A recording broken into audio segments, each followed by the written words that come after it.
la manera de percibir, digamos, ¿no? Un programa desde el punto de vista orientado a objetos. Normalmente cuando preguntas a alguien del área qué es un programa de computadora, cómo lo ve, cómo lo percibe lógicamente, digamos, ¿no? La respuesta normalmente, a ver aquí, Diego, ¿cómo percibes un programa desde el punto de vista, cómo lo describes, lo defines un programa de computadora? Bueno, un programa de computadora está definido por varias instrucciones que le damos nosotros. Ya, a ver, esa es la percepción en general, digamos, de la gente en el área, que cuando le hablan de un programa, lo que se imagina es un conjunto de sentencias, ¿no? En algún lenguaje de programación, por supuesto, que al ejecutar ese conjunto de sentencias, obvio, realiza alguna acción el computador, ¿no? De acuerdo a lo que para lo cual fue pensado el programa, ¿no? Entonces, cuando piensan en un programa, el paradigma estructurado en realidad se ve como un conjunto de sentencias que responden a unas estructuras de datos organizadas, digamos, ¿no? Entonces, uno se lo imagina así como un montón de líneas de código, digamos, del programa. Esa es la percepción desde el punto de vista de la metodología estructurada, en realidad. Pero cuando te preguntas desde el punto de vista orientado a objeto, ¿qué es un programa de computadora? En realidad, la idea es que un programa es un objeto. Al igual que en el mundo real, lo que nos rodean son objetos. Donde estés ahorita en tu casa vas a ver que estás rodeado de un montón de objetos, digamos, ¿no? Y entonces percibes el mundo de esa manera, ¿no? En el mundo de las computadoras, desde el punto de vista orientado a objetos, digamos, ¿no? Lo que vería sería como cuando ves unos dibujitos animados, digamos, ¿no? Es un conjunto de objetos también, que los programas, ahí lo ves a Word como un objeto, ¿me entiendes? ¿No? Al Excel como un objeto, el sistema operativo como un objeto, ¿me entiendes? No sé si han visto esa película de RAR, de un juego de computadora. En realidad esa es la concepción orientada a objetos de cómo se ve esos programas desde el punto de vista orientado a objetos, ¿no?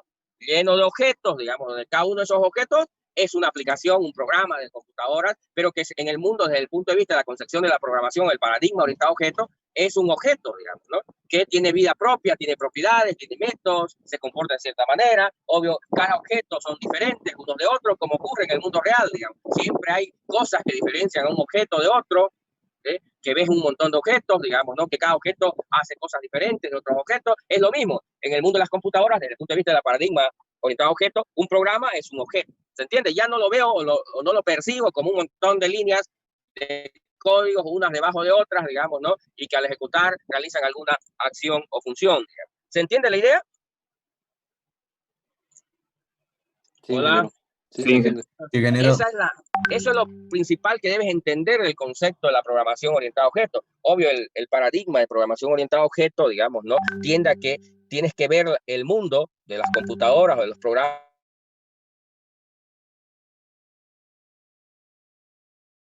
Cuando dice, ves una sigla, dice, este es un objeto de la clase sigla, ¿no? ¿Por qué reconoce una sigla? Porque en realidad es un objeto que pertenece a una clase. Vos lo que entiendes es la clase. El objeto es lo tangible. Si ves un auto, dices, bueno, este es un objeto que pertenece a la clase vehículo, a la clase auto, como quieras llamarle. Tú, por ejemplo, para la universidad sos un objeto que pertenece a la clase alumno. De todo lo que conocemos y lo agrupamos en clase. ¿Y por qué se agrupan los objetos en clase? Porque tienen las mismas propiedades, las mismas características. Entonces, todos los que pertenecen a esa clase es porque comparten las mismas características, las mismas propiedades, el mismo comportamiento, ¿se entiende? Hola, ¿siguen ahí? Dado que todo lo que veo, los programas lo tengo que ver como un objeto, entonces tengo que agruparlo en clases, esos objetos. Entonces, hay dos conceptos importantes en la programación orientada a objetos que seguramente leyeron cuando hicieron la investigación. Se toparon con el concepto de lo que era una clase y lo que era un objeto, ¿se entiende? Entonces, lo primero que vamos a tratar de entender qué es clase y qué es objeto, ¿se entiende? A ver, vamos a ver ahí algunas personas de los que... A ver, Kenny, Leonardo, Ugel. Sí. A ver, ¿cómo entendiste el concepto de clase y de objeto? La clase sería como la plantilla, ¿no? Y el objeto sería cuando uno hace, o sea, la acción de instanciar, o sea, de clase a objeto. Se convertiría en objeto. Ya, a ver, sí, algo tiene que ver con eso, pero a ver, en unas palabras más sencillas, a ver si lo entienden. Clase es solo un concepto que dice cómo son los objetos que pertenecen a él. Si quieres algo abstracto, no es algo tangible, es algo abstracto simplemente. En cambio, objeto es algo concreto. En el mundo real es algo tangible. Si quieres Juan, o en este caso, ustedes, digamos, ¿no? Son un objeto de la clase alumno. Entonces, ¿la clase qué es? Solo un concepto que dice cómo son los alumnos, o qué es lo que hace un alumno, o cómo se comporta un alumno, o qué propiedades tiene un alumno.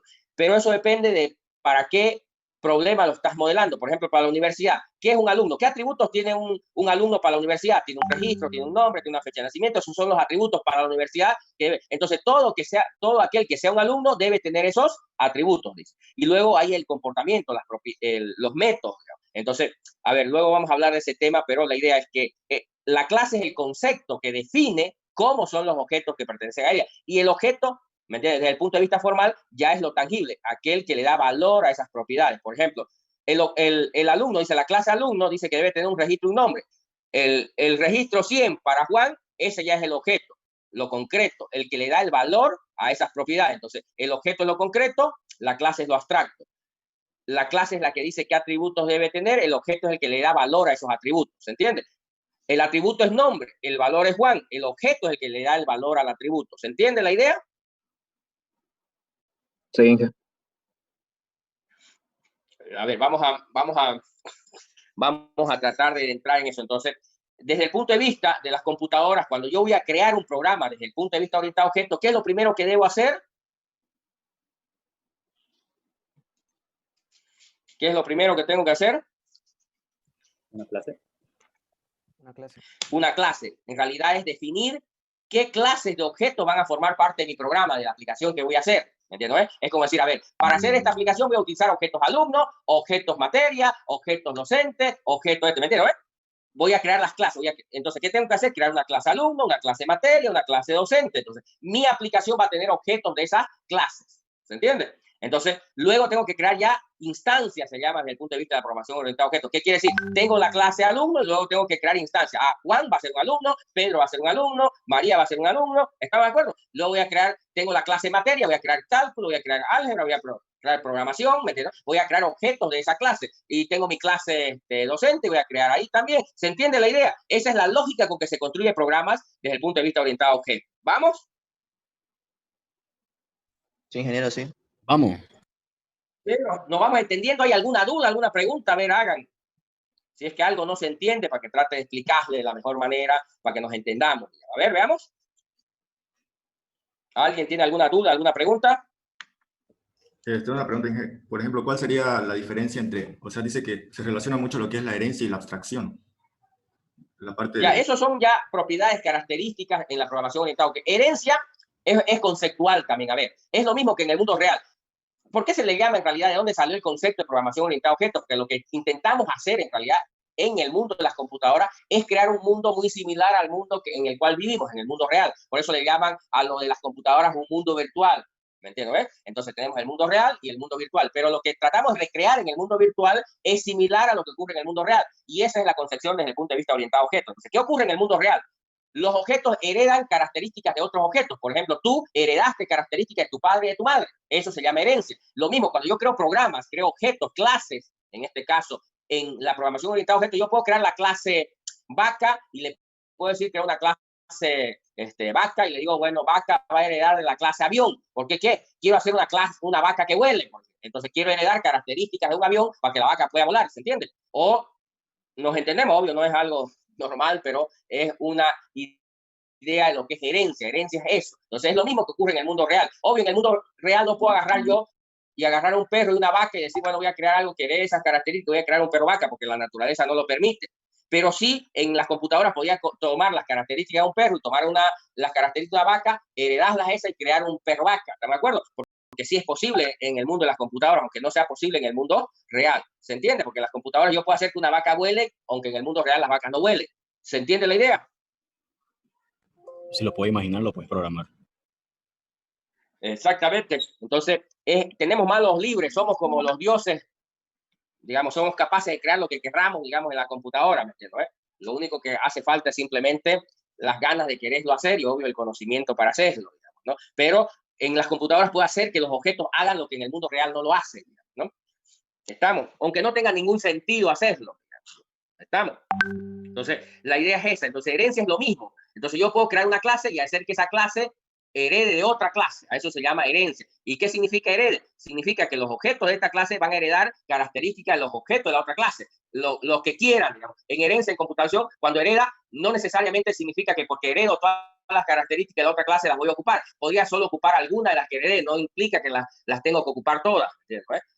Porque es obvio, conceptual, es como cuando en el mundo real, tú puedes heredar los ojos de tu padre, pero no todas las características, solo algunas. ¿Me entiendes? Entonces, no necesariamente cuando digo que heredo de esta otra, significa que se hereda. Pero herencia es conceptual, simplemente. Cuando dices que heredaste los ojos de tu padre, no significa que le has sacado los ojos a tu padre y no los tenés lo mismo. Es otro objeto, solo heredaste características, propiedades. ¿Qué significa? Que si los ojos de tu padre eran azul, los tuyos son azul. Si los padres eran café, los tuyos son café. Entonces, ¿qué heredaste? Las características. ¿Está de acuerdo? No es que tenés parte del objeto. ¿Está de acuerdo? Entonces, herencia es conceptual, no es física. Y luego está el otro tema de en objeto también, que tiene que ver, entonces herencia se dice a nivel de clases. Las clases heredan cosas de otras clases. Pero luego hay el otro concepto que se llama composición en la programación orientada a objetos. Objetos componen objetos. Y eso también en el mundo real ocurre. No importa el objeto que tú veas, si tú tienes un lapicero ahí, te das cuenta que es un objeto, pero a su vez ese objeto está formado por otros objetos más simples que él. Entonces tiene no sé, una mina, tiene una carcasa, tiene una tapa, y vas a ir viendo que tiene N partes, digamos, ¿no? Dependiendo, mientras más complejo el objeto, más componentes puede tener, más objetos simples va a tener, ¿me entiendes? ¿No? Mientras más sencillo el objeto, menos partes va a tener. Pero si te comienzas a evaluar ese concepto, eso de la composición y de la herencia es normal en el mundo real. Todo el tiempo en el mundo real, los objetos están compuestos por objetos o componen objetos más grandes. Por ejemplo, ya tienes el lapicero o estás tú que sos parte de la habitación que estás ahorita, esa habitación es parte de tu casa, esa casa es parte de tu manzana, esa manzana es parte de la ciudad, esa ciudad es parte del este, hasta que llegas al planeta y te das cuenta que también el planeta Tierra es un objeto que es parte de un objeto más grande, y luego resulta que llegas al sistema solar, que resulta que es un objeto también compuesto por partes, ¿no? Pero a su vez él forma parte de un objeto más grande, y así hasta que llegas a lo que le llamamos universo, ¿no? Y que tampoco sabemos si sigue más allá, ¿no? Si sigue haciéndose más grande, pues bueno, nosotros llamamos universo, pero puede ser que hayan N universos, digamos, ¿no? Y seamos parte de un objeto más grande, ¿no? Y lo mismo hacia abajo, ocurre la misma fenómeno, ¿no? Resulta que ahorita tú ves tu lapicero y dices, bueno, tiene una carcasa, tiene una mina, pero en realidad eso que crees que es lo último, en realidad no es necesariamente lo último, porque puede ver, si lo miras esa parte, en realidad está formado por partículas, luego las partículas por moléculas, las moléculas por átomos, los átomos también son objetos que a su vez tiene partes, y bueno, hasta algunos años creían que ahí acababa la cosa, que estaba el electrón, el protón, el neutrón y se acababa, pero ya hace varios años descubrieron que hay partes más pequeñas que se llaman partículas subatómicas, donde nace lo que es la física cuántica, digamos, ¿no? Las partículas son partes más pequeñas que el neutrón, que el protón. Si que el neutrón y el protón está compuesto por partículas subatómicas. Y no sabemos si esas partículas subatómicas a su vez están formadas por otras partes más pequeñas, porque, bueno, de a poco van descubriendo, digamos, ¿no? Tanto en lo grande como en lo pequeño. Entonces, en el mundo real ocurre de esa manera. En el mundo de las computadoras es lo mismo. Si tú tienes un objeto Word, ese objeto Word lo puedes ver como un objeto, pero a su vez ese objeto está formado por otros objetos más simples. Y esos objetos más simples pueden estar formados por otros objetos más simples. Y el Word es un objeto que está formado parte del sistema operativo. En este caso, si vas en lo pequeño, tienes el Word que forma parte de un objeto más grande, que es el Microsoft Office. Y el Microsoft Office es un objeto que a su vez forma parte de lo que es el sistema operativo Microsoft Windows. ¿Me entiendes? Obvio, ahí termina, no sale más de eso, ¿no? Estamos. Entonces, y en lo pequeño también, a diferencia en el mundo real, que no sabemos a dónde termina lo más grande y a dónde termina lo más pequeño, en el mundo de las computadoras sí tiene un final definido. Sabemos dónde acaba lo grande y dónde acaba lo pequeño, porque llegas al momento en que la clase ya no está formada por otras clases, o llegas a objetos que ya no están formados por otros objetos más simples, y obvio, ahí se acaba. ¿Me entiendes? ¿No? Es finito. En computadora no hay nada infinito, todo es finito. ¿Me entiendes? En el mundo real hay cosas infinitas, digamos, ¿no? Pero en el mundo de las computadoras todo es finito, nada es infinito. ¿Se entiende? Así que, por lo tanto, es mucho más controlable ese mundo, digamos, ¿no? Hasta que algún día lo hagamos tan grande que también vamos a tener cosas infinitas ahí, digamos, ¿no? Y bueno, por ahí va también la computación cuántica. Pero bueno, hasta que lleguemos a eso, por el momento, todo es finito, digamos, ¿no? ¿Nos entendemos? Entonces, eso se llama composición. Objetos componen objetos y objetos son parte de objetos más grandes. Lo mismo que en el mundo real. Herencia, clases heredan de clases, digamos, ¿no? ¿Están de acuerdo? Son los dos elementos estructurales en la programación orientada a objetos. ¿Se entendió más o menos la idea? Sí. Entonces, cuando yo programo orientado a objetos, hago eso. ¿Y por qué se parece tanto la programación orientada a objetos al mundo real? Ya les dije. porque intentamos simular en las computadoras el mundo real, haciendo que en el mundo virtual se hagan cosas, aparte de las que hacen en el mundo real, queremos que hagan otras cosas que no son posibles en el mundo real. Pero bueno, ese es el mundo que estamos construyendo, digamos, ¿no? Es un mundo virtual con una concepción orientada a objetos. Bien, sigamos viendo. Entonces, lo primero que hago, entonces, en resumen, para terminar un poco este concepto, en la programación orientada a objetos, cuando voy a crear un programa, es primero definir las clases diferentes de objetos que van a formar parte de mi programa. Ahora, ¿qué significa definir una clase? Que es el tema para la siguiente tarea que van a tener para el día jueves, que ya está en el auto. ¿Estamos? Entonces, ¿cómo se define una clase? A ver, ¿alguien sabe ahí de lo que leyeron? ¿Cómo define una clase? Introduciendo métodos y atributos. ¿Sí? Entonces, para definir una clase, lo que hay que hacer es definir, se llama, ¿ya? Definir los atributos, propiedades, dependiendo del término que utilicen, le dicen atributos, propiedades, características, digamos, ¿no? Entonces, definir una clase significa definir qué atributos tienen y qué comportamientos tienen, que también se llaman métodos. ¿Qué métodos? En otras palabras, dice, voy a definir, para definir una clase tienes que definir qué atributos van a tener y qué métodos van a tener.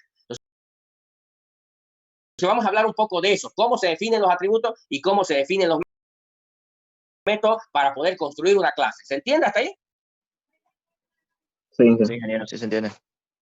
Ya, por ejemplo, imagínense que vamos a crear la clase alumno. Entonces, cuando yo voy a crear la clase alumno, tengo que definir qué atributos va a tener un alumno. Vamos a hacerlo como en la universidad. Entonces, voy a definir un alumno, va a tener un registro, un alumno va a tener un nombre, un alumno va a tener un apellido.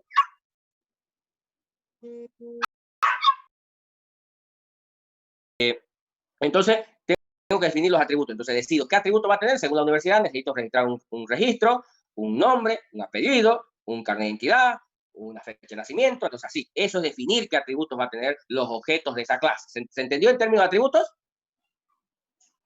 Sí, ingeniero. Yes. ¿Qué es la otra parte que tengo que definir en la clase? Los métodos. Eso es el comportamiento. Entonces, ¿qué acciones va a poder hacer el alumno? Para la universidad, el alumno va a poder inscribirse, retirar materia, adicionar materia. ¿Se entiende, no? Ese es el comportamiento que nos interesa del alumno. Entonces, tengo que definir los atributos y el comportamiento, en este caso los métodos. ¿Se entiende la idea de atributos y métodos? ¿Tiene ingeniero? Ya, entonces, si me entendieron, a ver, vamos a hacer un pequeño ejercicio. Imagínense, supongo que en su casa tienen un foquito, ¿no? Ya sea un incandescente, fluorescente o LED, ¿ya? Pero tienen un foco, ¿no es? Ese es un objeto. Entonces, lo que quiero es que definan para ese objeto qué atributos tendría y qué métodos tendría. A ver, piénsenlo 2 minutitos y después voy a ir preguntando. ¿Se entiende? A ver, piénsenlo, escríbanlo ahí y luego me respondo. Vamos, 2 minutitos.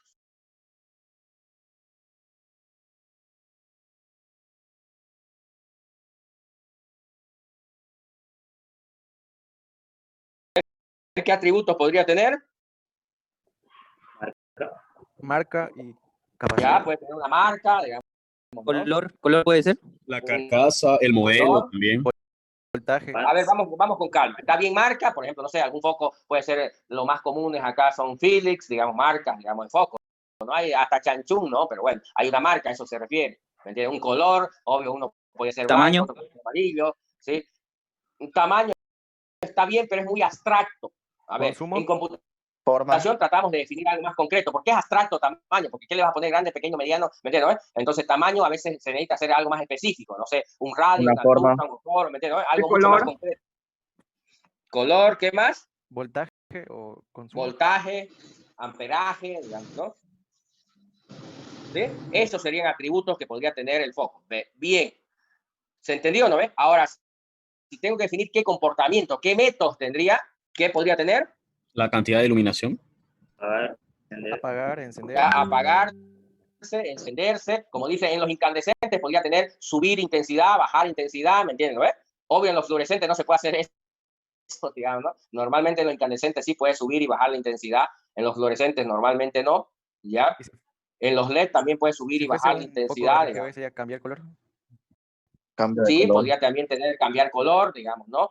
Obvio, en los normales no tiene esa posibilidad, pero ahorita en los LED o en los que ya se puede hacer eso, digamos, podrías cambiar de color, digamos, ¿eh? Está bien, ese sería el comportamiento. Entonces, si yo tengo que luego programar un foco, ¿por qué? Porque en el computador quiero simular un foco, entonces, ¿qué le voy a poner? Le voy a poner todas esas características para que cuando se crea un objeto se lo cree con esa característica de color blanco, de 10 centímetros, de 20 watts, ¿me entiendes? Entonces, eso ya le pone el objeto. Cuando creo una instancia, ya le voy a dar valor a esas propiedades. ¿Se entiende? Y dentro de la computadora voy a tener ese comportamiento. Entonces el usuario va a poder encenderlo, apagarlo, cambiar la intensidad, cambiarle color, porque ese es el comportamiento que yo le programé, los métodos que yo le programé. ¿Se entiende? ¿Por qué tiene sentido esas dos cosas cuando ya creo un objeto y se lo dejo al usuario que lo utilice? ¿No? ¿Se entiende? Dijo que el tamaño no entraba. Es que dijo que era No, muy que no abstracto. le entre. A ver, lo que pasa es que no es, a ver, si yo en computadora le digo, a ver, este objeto, ¿qué tamaño? Entonces, es algo que es difícil de medir. Normalmente en computación tratamos de poner atributos que sean medibles, cuantificables, fáciles de. Entonces, tamaño es algo que no es tan fácil porque lo más que podrías ponerle son tamaños, no sé, pequeño, mediano y grande, ¿no? Pero eso no te va a dar una precisión en el objeto. A veces es mejor poner, no sé, qué peso tiene, qué altura tiene, qué diámetro tiene. Entonces, eso te va a dar un tamaño. ¿Me entiendes? Conceptualmente es lo mismo, pero con mucha más precisión. ¿Se entiende? Porque con cosas muy ambiguas, el problema es qué valor le pongo. No, ni es pequeño, ni es mediano, ni es grande. ¿Qué le pongo a este? Pequeño, mediano o grande, ¿me entiendes? Hay mucho error en cuando ya creas el objeto. Pero si, por ejemplo, le pones cuánto es el alto, lo puedes medir y ponerle 10, lo que es. Pues. Y el otro mide 20, le pones 20. Y al otro le pones 50.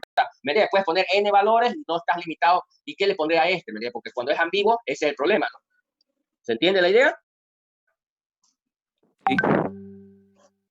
Entonces, normalmente en computación tratamos de poner atributos que sean cuantificables. Mientras más fácil sea cuantificable, entonces es más fácil de manejar. Cuando no es cuantificable, es cualificable, digamos, no es más difícil de manejar. Entonces, por eso en computadora la mayoría de las cosas tratamos de llevarlo a que sean números, ¿entiendes?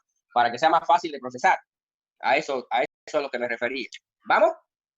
¿Alguna otra pregunta? ¿Dudas, señores? ¿Tienen un control remoto en casa, ¿no? Ya sea para el televisor, para el equipo de sonido, para el aire acondicionado, para lo que sea? Entonces lo que van a hacer es definir qué atributos cree que tiene y van a definir qué comportamiento quiere que tiene para la próxima clase, digamos, para ver si al final todos me entendieron cómo se define una clase desde el punto de vista de programación orientada a objetos. ¿Vamos? Sí, ya se entendió. Bien. Está bien, ingeniero. Eso es para la tarea. Como el ejemplo del foco, ¿no? Exactamente. Ya hay dos elementos más que hay que entender en los atributos. A ver, primero, los atributos. Un objeto puede tener muchos atributos. Entonces, cuando defino la clase, no es necesario ponerle todos los atributos habidos y por haber. ¿Por qué?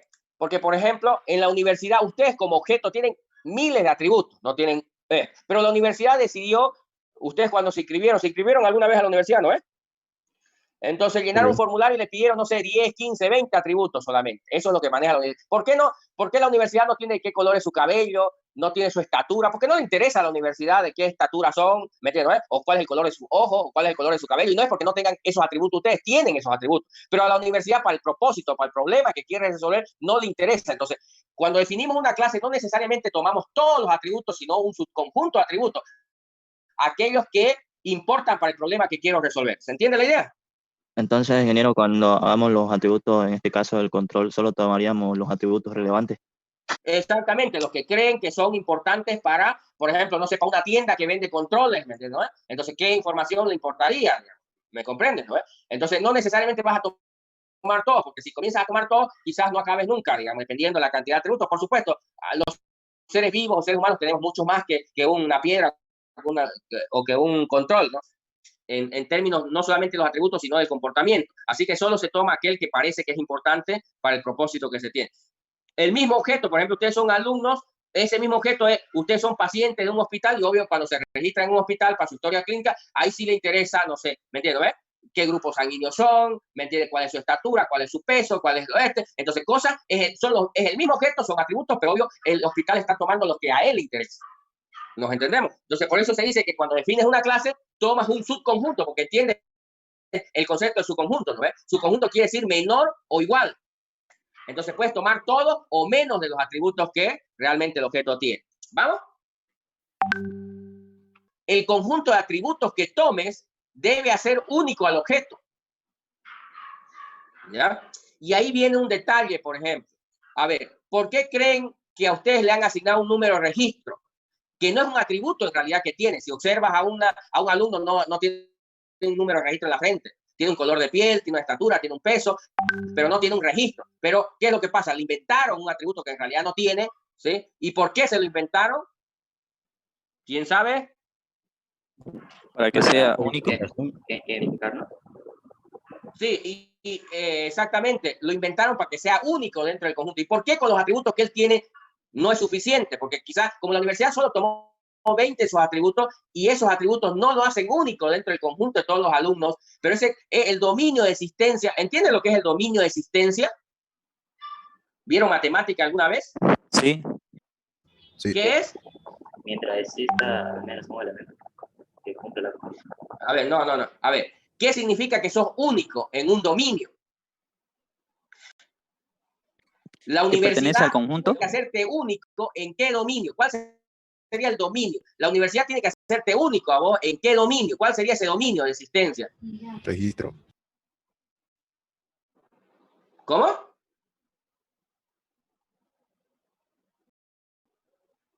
Que es el registro. Ya, el registro es un atributo que te va a hacer único, pero te hace único dentro de qué?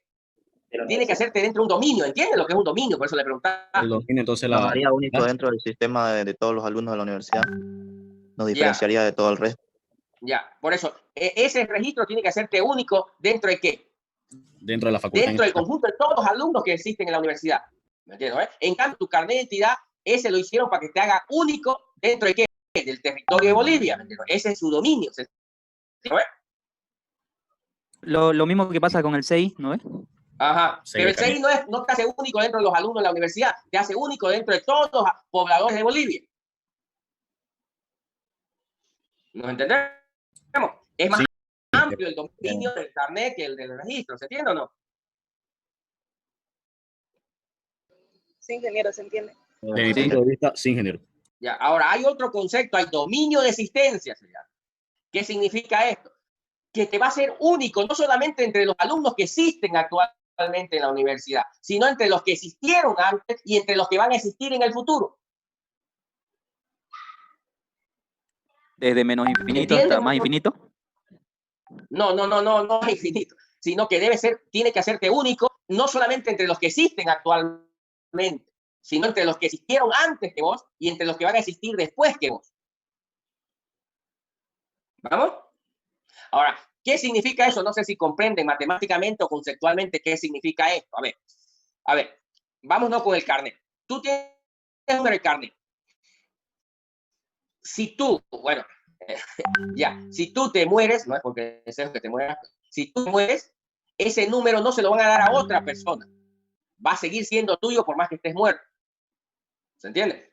¿Vamos? Porque si se lo dieran a otra persona, en el futuro no sabrían ese número de quién es, si es de vos o del muerto. Entonces, por eso es que ese número, igual el registro, si yo busco tu registro, ese registro te va a ser único, no solamente entre los 60.000, 80.000 alumnos que tiene ahorita la universidad, sino entre los 2 millones de alumnos que llevan desde 1920 que está en la universidad. Sigue siendo único vos, ¿se entiende? Aunque ya no existan esos alumnos. ¿Qué quiere decir? Que si esos alumnos se van, ese registro no se lo reutiliza para otro alumno, porque si no, ya no sería único con respecto a los anteriores. ¿Se entiende? Sí, ingeniero. ¿Sí? Entonces, esa es la característica que tienen esos identificadores, que te hacen único para siempre en ese conjunto. No importa si ahorita tienes 10 o en el futuro tienes 10 millones. Debería seguir siendo único el objeto.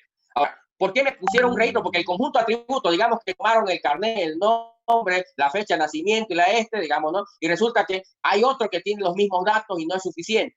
Ahora, ¿por qué se inventaron un número si el objeto sí tiene atributos que lo hacen único del resto de los objetos? Por ejemplo, pudieron tomar tu ADN, ¿me entiendes? Tu secuencia, ¿no? De ADN y te va a ser único. ¿Para qué se van a inventar algo que no lo tenés si tenés vos atributos? O pueden tomar tu huella dactilar y hacerte único dentro de y no inventarse un registro. ¿Se entiende? ¿Nos entendemos? El problema es que nos inventamos números porque es la manera más fácil de hacer un objeto único. Porque a veces, por ejemplo, si tomáramos el ADN computacionalmente, todavía no es manejable en los sistemas eso. ¿Entiendes? Puedo tomar las huellas, pero hace 10 años o 20 años no era manejable computacionalmente todavía en tiempos Ahora sí. Ya, por ejemplo, ahora podrían dejar de utilizar un registro y tomar tu huella y utilizar eso para cualquier trámite que hagas en la universidad, pero tendrían que dotar de lectores de huella en todos los trámites y por eso que siguen dando números, aunque utilizan huella para algunas cosas, ¿se entiende, no? Porque todavía económicamente o técnicamente todavía no es viable utilizar, ¿está de acuerdo? Pero luego más adelante en el futuro van a utilizar más información biométrica para ser único y no van a necesitar inventarse números, ¿se entiende? ¿Por qué? Porque van a tomar atributos reales del objeto en vez de inventarse. Pero bueno, como antes y ahora siempre ha sido más fácil ponerle un número. Un atributo que en realidad no lo tiene, se lo inventan, le asignan ese atributo a la clase y obvio hace que los objetos se hagan únicos y ya no depender del conjunto de atributos que has tomado. ¿Se entiende la idea? Sí, genial. Obviando. Lo mismo pasa con el comportamiento. En el comportamiento también no es necesario que tomes todo el comportamiento, sino solamente aquel comportamiento que es relevante para el problema que tratas de resolver. Entonces, un objeto podría tener muchos comportamientos, pero tú solo defines esos métodos, ese comportamiento para aquello que interesa para el problema que quieres resolver. Ahora, hay otro tema del comportamiento. El comportamiento es un método. Eso, en realidad, un método se modela de dos maneras. Se lo describe como un procedimiento, como una función. Y ya han escuchado esos términos, procedimiento y función, otras veces, ¿no ves? Entonces, un método en realidad es un procedimiento o una función. Entonces, cuando implementas un método para una clase, define si va a ser un procedimiento o si va a ser una función. ¿Se entiende o no? Sí. Entonces, cuando defines los métodos que va a tener una clase, tienes que decidir si va a ser procedimiento o si va a ser función. Entonces, ¿cómo sabes si un comportamiento deberías modelarlo como un procedimiento o como una función? A ver, ¿quién sabe en función a qué decides si va a ser un procedimiento o si va a ser una función el método, ese comportamiento que estás tratando de programar? Si queremos que nos devuelva un resultado. ¿Se entiende o no la pregunta? A ver, vámonos por otro lado. A ver, imagínate que tú eres un objeto y yo ejecuto dos comportamientos que tú tienes. Digamos, te pregunto, ¿cuál es tu nombre? Estoy ejecutando un método que vos tienes, algo que ya tienes programado. O te digo, a ver, levantarte de la silla, digamos, si estuvieras sentado. Entonces estoy programándote un método, un comportamiento que se tiene que implementar uno como un procedimiento y otro como una función. ¿Cuál tendría que implementarse como función y cuál como procedimiento? La función sería el nombre y el comportamiento sería levantarse de la silla. Sí. Los dos son comportamientos, pero uno lo voy a implementar o lo voy a programar, si quieres, como una función y otro lo voy a programar como un procedimiento. Entonces, como dijo alguien por ahí, el decime tu nombre lo tengo que implementar como una función y levantarte lo tengo que implementar como un procedimiento. ¿En base a qué decidí eso? Es la siguiente pregunta.